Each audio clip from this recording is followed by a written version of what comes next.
Halo sahabat petani sawit, dimanapun berada, saya ucapkan terima kasih banyak yang setia mengikuti channel kami. Dan juga yang baru bergabung, saya ucapkan selamat bergabung. Dan jangan lupa untuk mensubscribe channel kami ini, yang membahas seputaran membudidayakan bibit sawit, dan juga seputaran mengenal sawit secara luas. Nah, dalam video kali ini saya akan berbagi informasi, yaitu mengenai bagaimana cara kita yang baik, yaitu memilih bibit sawit yang berasal dari brondolan atau yang berasal dari tandan sawit, yang boleh kita katakan yang berasal dari pohon sawit langsung yang kita tanam, ya. Nah, caranya teman-teman ialah ketika kita memilih brondolan dari hasil pohon sawit kita, atau kita memilih langsung dari tandan segar dari pohon sawit kita. Nah, yang pertama cara kita ialah kita harus mengenali karakter sawit itu sendiri, ya. Seperti ini. Kita harus benar-benar mengenali dulu terlebih dahulu karakter sawit yang mau kita jadikan bibit, ya. Nah, karakter yang harus kita kenali ialah dari segi buah, ya. Kita harus mengenali karakter sawit itu dari segi buah atau biji brondolannya. Nah, yang pertama ialah kita harus memilih dan memilah biji masing-masing dari brondolan itu, ya. Nah, saran saya, ya, kita harus memilih yang baik, yang berkualitas. Nah, kalau saya sendiri memilih seperti ini, teman-teman.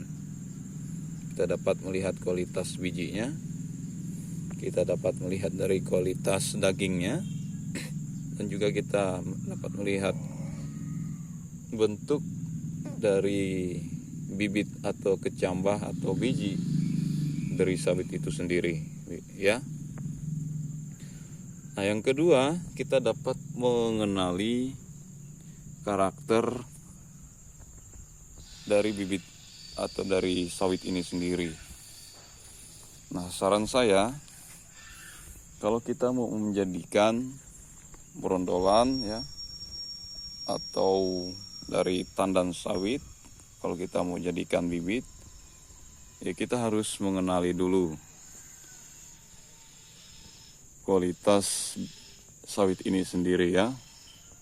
Tentu kita sudah akan mengenali bagaimana segi pertumbuhannya dan juga bagaimana buahnya, dari mana, dari segi panennya, ataukah panennya ini dikatakan normal, tidak musiman, atau dalam 1 tahun itu misalnya berapa kali, ataukah normal, gitu, ya. Kita harus mengenali dari segi sawitnya, dari segi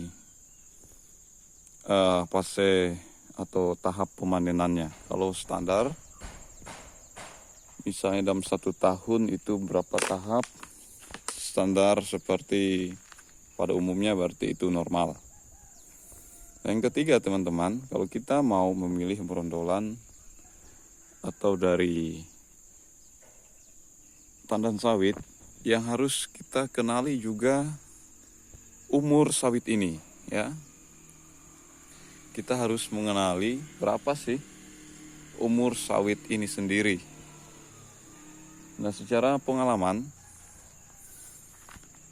kalau kita mau memilih brondolan atau buah atau bibit berasal dari tandan yang ada, saran saya kita harus memilih sawit yang tua, teman-teman, ya. kita harus memilih sawit yang sudah dikatakan tua. Nah misalnya kalau 5 tahun, 10 tahun, masih hitungan belas tahun, itu menurut saya jangan. Kalau bisa di atas 20 tahunan, ya, 25 tahun, ya sekitar 20 tahunan ya. Kenapa? Ya karena kalau bibit itu sudah dikatakan berumur lebih tua, berarti bibit-bibit itu akan menghasilkan kualitas yang baik kalau kita tanam dari bijinya itu sendiri ya. Dan juga kualitasnya itu pasti tidak akan meragukan. Dikatakan bibit-bibitnya itu pasti akan menghasilkan bibit yang baik dan juga akan menghasilkan kualitas buah yang baik ya. Nah, bagaimana kita melihat bibit itu sudah dikatakan berumur 20 tahunan? Nah, teman-teman dapat melihat sendiri ya, ini sudah polos. Tidak ada lagi sisa-sisa pelepah dari hasil panenan. Ini sudah polos ya, seperti pohon kelapa. Berarti ini membuktikan bibit ini sudah berumur 20-an tahun ya. Tidak ada lagi sisa-sisa pelepahnya. Ya, tidak ada lagi sisa-sisa pelepahnya, artinya sudah rontok. Artinya disinilah kita dapat mengenali bahwa bibit ini sudah dikatakan berumur tua atau lebih 20-an tahun ya. Dijamin teman-teman, kalau teman-teman ingin memilih bibit sawit dari Brondolan atau dari tandan, kita mau kembangkan untuk kita tanam, ya patokan kita juga harus memilih sawit yang berusia tua. Nah, seperti depan ini, seperti yang katakan tadi, kira-kira ini sudah berumur 20 tahunan. Ya. Dan ini bisa dikatakan ini sudah polos seperti pohon kelapa, tidak ada lagi sisa-sisanya.